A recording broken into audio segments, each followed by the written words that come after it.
পাটগ্রাম হাতীবান্ধার সুখে দুঃখে দাঁড়িয়েছেন, ওনাকে আমি ধন্যবাদ জানিয়ে উপস্থিত আছেন মঞ্চে আমার 90 সহযোদ্ধা ভাইরা, উপস্থিত আছেন পাটগ্রাম উপজেলা বিএনপি এবং অংশগ্রহণের নেতৃবৃন্দ, উপস্থিত আছেন মঞ্চের সামনে আমার কুশলগড়ির প্রাণ প্রিয় নেতৃবৃন্দ ও আমার ভাই ও বোনেরা, সবাইকে আমার সালাম, আসসালামু আলাইকুম ওয়া রাহমাতুল্লাহি ওয়া বারাকাতুহু। আমি আপনাদেরকে একটি কথা বলতে চাই, যারা এই বসন্তের কুকিল হয়ে যারা ইউনিয়নে রাজনীতি করতেছে, যারা এই পাটগ্রাম হাতীবান্ধায় রাজনীতি করতেছে, তারা দুর্দিনে তাদেরকে আমরা দেখি নাই।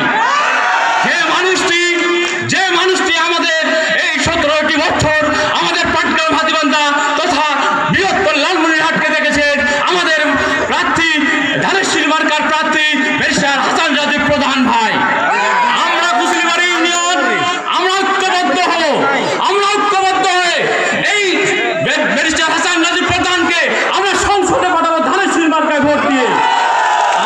আমি আপনাদের কাছে বিশেষভাবে অনুরোধ করবো, আপনারা কেউ ভয়ে ভীত হবেন না, কোনো স্বৈরাচারকে আমরা জায়গা দিব না, কোনো ফ্যাসিস্টকে আমরা জায়গা দিব না, যারা ইসলামের নামে ভণ্ডামি করে তাদেরকে আমরা জায়গা দিব না।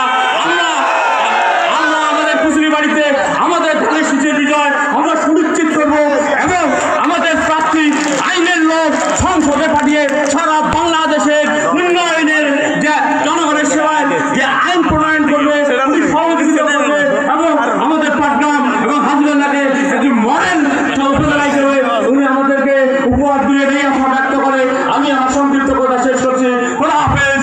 বাংলাদেশ জিন্দাবাদ। শহীদ শহীদের অমরক, দেশনেত্রী বেগম খালেদা জিয়া অমরক, তারুণ্যের রহমান তারেক রহমান জিন্দাবাদ, আমাদের লালমনিরহাটের লোক অমরক, আসাদুল ভাই আব্দুল ভাই জিন্দাবাদ, পাটগ্রাম হাতীবান্ধার নয়নের মণি, আমাদের মাটি ও মানুষের নেতা ব্যারিস্টার হাসান রাজীব প্রধান জিন্দাবাদ। সবাইকে ধন্যবাদ। আসসালামু আলাইকুম।